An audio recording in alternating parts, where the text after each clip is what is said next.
If you've ever looked into neurological diseases like ALS and FTD, you know just how incredibly complex they are. Oh, absolutely. Intricate doesn't even begin to cover it sometimes. Right. And what we all want, I think, is to cut through that complexity, to understand what's really making a difference in the fight against them. Exactly. Finding those key developments. So that's our focus today. We're doing a deep dive into a recent discussion among some top experts. They were talking about the cutting edge of drug development and, crucially, the role of biomarkers for these rare CNS conditions. Yeah, and what's great about the discussion we're looking at is the sheer range of people involved. You had neurologists, geneticists, clinical trialists, Mm-hmm. and also people from nonprofits and industry, Mm-hmm. all, you know, tackling these really challenging diseases together. It's a real team effort. It really is. And our mission here for you is pretty straightforward. Pull out the most critical insights from these experts. Give you the clearest picture possible. Exactly. Where things stand with ALS and FTD research. What treatments might be coming down the line.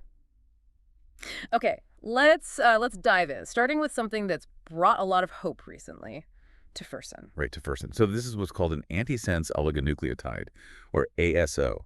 Basically, think of it like a very specific piece of genetic code designed to target and lower the production of the SOD1 protein.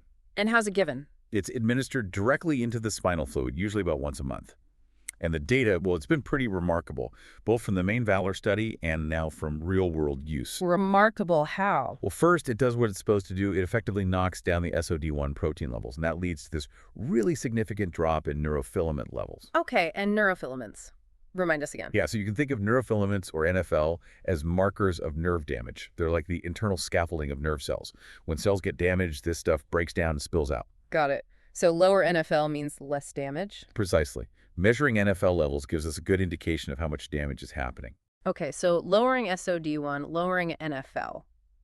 That sounds good, but what about the patients themselves? Well, this is where it gets really interesting and, frankly, a bit unexpected.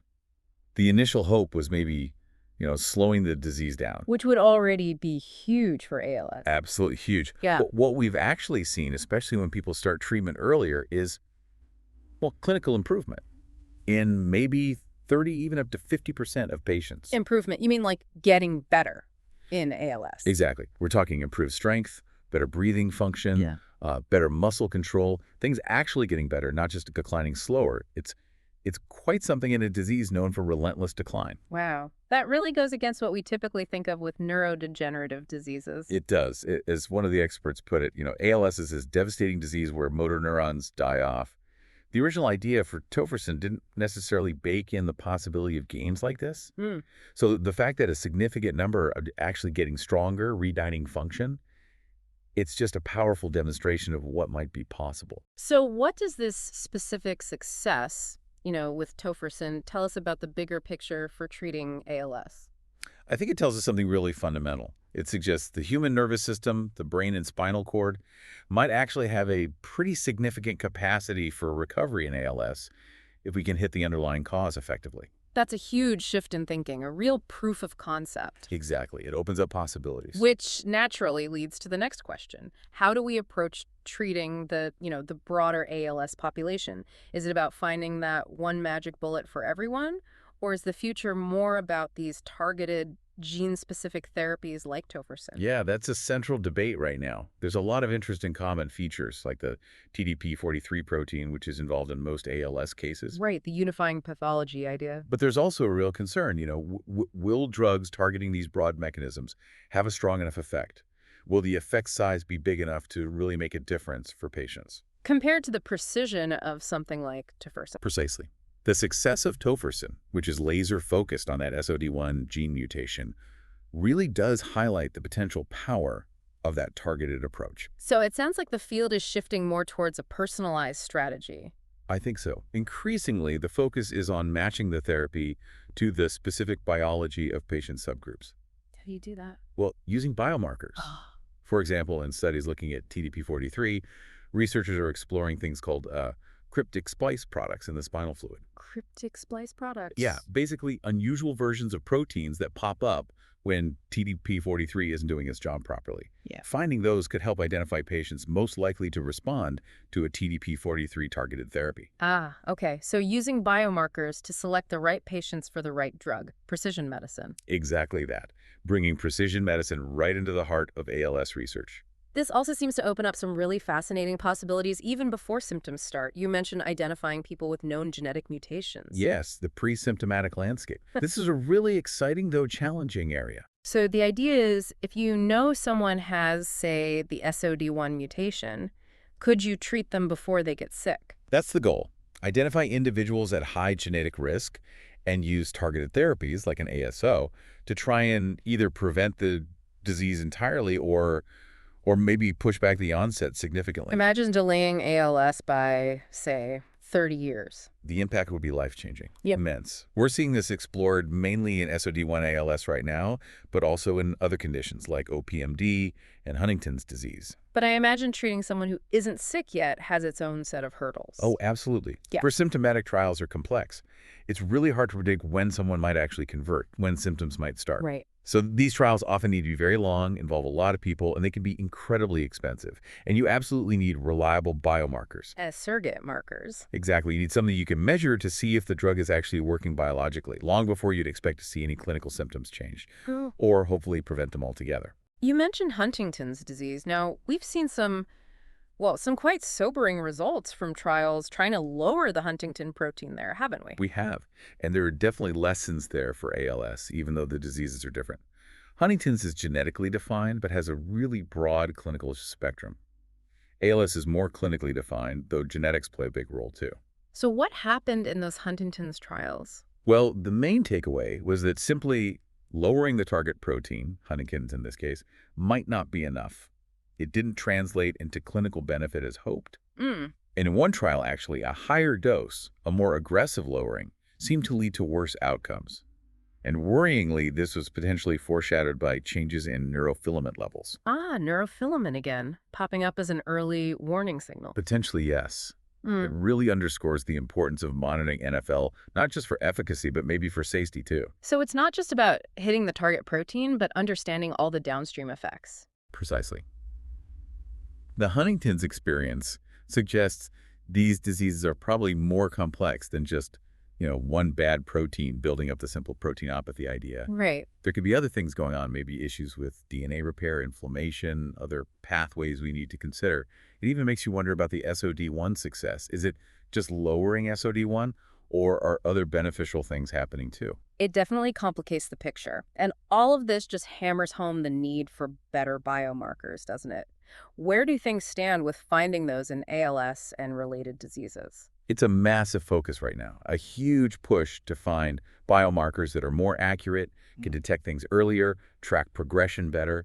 The Act for ALS legislation in the U.S. has really helped fuel this. How so? It's led to initiatives like the All ALS Natural History Study. This is crucial, collecting samples, clinical data over time from diagnosed patients, healthy controls, and genetic carriers. Building that essential baseline data. Exactly, and they're making good progress. I heard they've already enrolled 300 people, which is fantastic. That is really encouraging. It is. And you really can't overstate the role of the nonprofit and patient organizations here. They are just phenomenal advocates, driving research, supporting the whole community. Absolutely vital. And then you have things like AMP for ALS, the Accelerating Medicines Partnership, managed by FNIH, bringing together industry, regulators, academics, patient groups, all working together to guide trials and sample collection. It's that kind of collaboration we need. Going back to tofersen for a second, it's interesting that while we see the clinical benefit, we see the NFL drop, we don't fully understand the exact mechanism, right? How suppressing SOD1 leads to less neurofilament release. That's correct. We know the SOD1 mutations lead to a toxic protein. Somehow that kills motor neurons. Disease progresses. But the precise chain of events, from reducing that toxic protein to stopping the nerve damage measured by NFL, the exact steps aren't fully mapped out. But it still works. Right. And that's the power of targeting the primary genetic driver. Sometimes you can be effective even without knowing every single downstream detail. Genetics can cut through a lot of that complexity. Which brings us to disease models. How good are, say, animal models at replicating these human diseases? And when do we need to shift focus to human data? That's always a tough balance. Animal models, mice especially, they have their limitations. The genetics we engineer often don't perfectly capture the human situation, Right. but they can be useful for looking at specific biological questions or for PK studies, pharmacokinetics, how the drug moves through the body, especially in larger animals sometimes. And ultimately, Ultimately, the best model for a human disease is a human. There's just no substitute. That's why there's such a push for robust human biomarkers we can use in early-stage trials in people to see if the drug is doing what we think it should be doing biologically. and I gather there's a move to make all this human data more accessible. Yes, exactly. The upcoming ALS Knowledge Platform. This is a really exciting initiative. What's the goal there? The idea is to pull together existing data plus new data being generated into one place and make it, well, openly available to researchers everywhere. Open science. Yeah, that philosophy. Sharing data early, sharing it broadly, the idea being that it will massively speed up discovery, finding new drug targets, validating biomarkers faster. It's built into things like AMP for ALS too. Okay, let's switch gears slightly. C9orf72, another major genetic cause of both ALS and FTD. What are the key things we're learning there? Right, C9. So this involves a repeat expansion. A specific 6-letter DNA sequence gets repeated hundreds or thousands of times instead of just a few. A kind of genetic stutter. Good way to put it. And this leads to a couple of problems. It produces abnormal RNA strands, both sense and antisense, and also these unusual proteins called dipeptide repeat proteins, or RAN proteins. 6 different types, actually. And these RAN proteins can be used as biomarkers. Yes, exactly. You can measure them, like in the spinal fluid, to see if a therapy aimed at the C9 mutation is actually reducing them, which is what happened in a recent ASO trial targeting the sense RNA strand. But that trial didn't meet its clinical goals, right? Unfortunately, no. But the RAN protein biomarkers did show target engagement. The drug was lowering the specific RAN proteins it was designed to lower. So the biomarker worked, the drug hit the target, but no clinical benefit. Why might that be? Well, one leading hypothesis, especially in these repeat diseases like C9 and Huntington's, involves those sense and antisense strands. They're like two sides of the coin. If you only target one side, the sense strand in this case, you might inadvertently, well, maybe you increase the problematic stuff coming from the other side, the antisense strand. Oh, I see. Unintended consequences. Potentially. While the sense RNA and its RAN proteins went down, there's a suspicion the antisense products might have gone up. We don't have quite as good tools to measure those antisense RAN proteins yet, but people are working hard on developing them. Wow, so the biology just keeps getting more layered, more complex. It really does. And Yep. adding another layer. Remember TDP43, that protein involved in most ALS? Well, when TDP43 isn't where it should be in the cell, it can mess up how other genes are processed. Leads to something called cryptic missplicing. Okay. And that creates different abnormal protein versions, which could be another source of human-specific biomarkers. And then, perhaps most surprising, Go on. they've started finding some of these dipeptide repeat proteins, the RAN proteins, first linked to C9, in other diseases entirely, like Alzheimer's. Really? What does that imply? It suggests there might be other repeat expansion mutations out there in different genes causing other diseases that we haven't even discovered yet.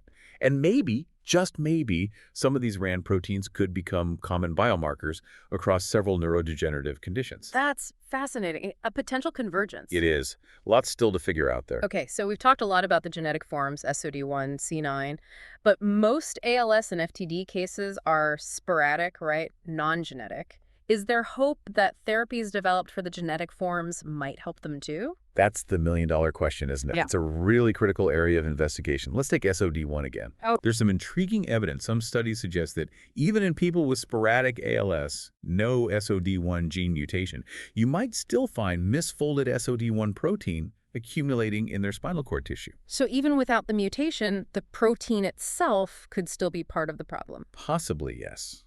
Which raises the hope that maybe SOD1 lowering drugs, like tofersen, could benefit a subset of sporadic patients. But how would you find those patients? That's the huge challenge right now. We don't have a reliable way to detect that misfolded SOD1 in, say, spinal fluid or blood, but we're working on it. WashU, for instance, is doing research in this area, but we're not there yet.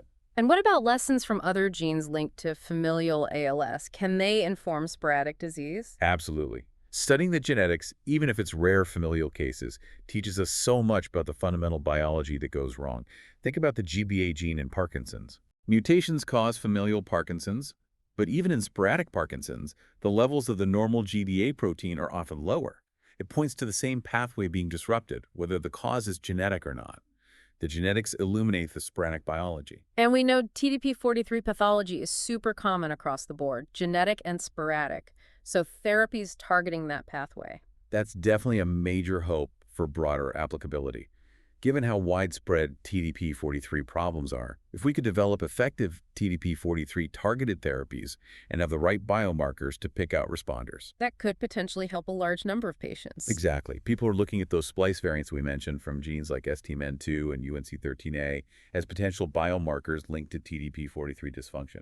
But there's also another view, Which is? that maybe the most effective way, even for sporadic ALS, is to find the currently unknown root causes, which might still be genetic or epigenetic, and target those way upstream. Maybe things related to those RAN protein translations we talked about. So many potential avenues. It really highlights how valuable every piece of data is, especially in rare diseases. How are researchers making the most of data from clinical trials like the placebo groups in these natural history studies? Yeah, that data is gold dust. In Huntington's, they have Enroll-HD, this amazing, huge registry tracking people over time. It gives such a clear picture of how the disease progresses naturally. Essential for comparison. Absolutely. You need that baseline, and you also need the data from placebo arms in trials to really judge if a new drug is working. In ALS, there's a big push to harmonize data collection, like with the All-ALS Natural History Study. Making sure everyone measures things the same way. Basically, yes. So Okay. you can combine data more easily, and we have resources like the PRO-ACT database that pulls together placebo arm data from lots of past ALS trials, and now it even includes biomarker data, which is fantastic. And other countries are doing similar things. They are. Canada has Capture, Europe has Precision ALS, France and Germany have collaborations. The key is making all this data compatible, shareable, so we can learn faster from larger data sets. Okay, so turning to the clinical trials themselves, what are the big lessons learned recently about how to design and run better trials for ALS? Well, one positive thing is that patient awareness and participation in trials is definitely increasing, which is great. That's good to hear. But a major challenge has been taking positive results from, say, a smaller phase 2 trial and seeing them not hold up in a larger all-comers phase 3 trial. Why does that happen? Often because the phase 2 might have inadvertently enrolled more people likely to respond, or the effect just isn't strong enough across the whole diverse ALS population. The Toferson experience really drives this home. How so? It suggests we need to be smarter about focusing the big, expensive phase 3 trials on the populations that actually showed a response earlier on, not just throwing it open to everyone initially. And biomarkers are key to figuring that out. Absolutely critical. Both target engagement biomarkers, showing the drug is hitting its mark, and markers of disease progression, like neurofilament. They're essential for better design. So using NFL in earlier trials to get a signal. Exactly. Neurofilament is becoming a really important tool, especially in phase 2, to see if a drug is having an impact on the underlying neurodegeneration. People are starting to talk about needing to see a certain percentage drop, maybe 30–40%, as a key indicator of promise. So a more practical approach might be. Maybe focus early trials on patients with a clear, high NFL signal. Run smaller, maybe shorter trials, and ask, can this drug bring those NFL levels down significantly? That could be a much more efficient way to screen potential therapies. It really sounds like we're moving towards a much more, refined, targeted, biomarker-driven approach for these incredibly tough diseases. I think that's fair to say, yes. So as we wrap up this deep dive, what are the main messages, the key takeaways you think people should hold on to from all this? Gosh, okay. I think first, the real tangible progress we're seeing with targeted therapies like tofersen for SOD1 ALS. It's a genuine breakthrough. Proof of principle. Exactly. Second, just the growing appreciation for the complexity genetic, biological of ALS and FTD, but also how we're developing tools to start picking that complexity apart. Like the biomarkers. Absolutely. Yeah. Which is the third point, the absolutely critical central role of biomarkers now. For diagnosis, for tracking disease, for developing treatments, for running better trials, they're indispensable. And the collaboration. Yes. That's fourth, the collaborative spirit, the push for open science, data sharing, initiatives like AMP for ALS, and natural history studies. It feels like the community is really pulling together to accelerate things. Yeah, despite the huge challenges that obviously remain, there does seem to be this palpable sense of I don't know, potential, a drive to find those root causes and develop more effective targeted therapies. It feels like we're maybe on the cusp of more breakthroughs. I agree. It feels that way. And, thinking about those overlaps, we mentioned mechanisms crossing different diseases like those dipeptide repeats popping up in ALS, FTD, even Alzheimer's. Yeah. It really makes you wonder, doesn't it? Wonder what? Well, it leaves you with a thought. Considering these converging pathways, what completely unexpected common therapeutic targets might emerge in the future? Things we haven't even thought of yet that could work across multiple diseases. That's a fascinating thought to end on. Something for all of us and for you listening to definitely mull over.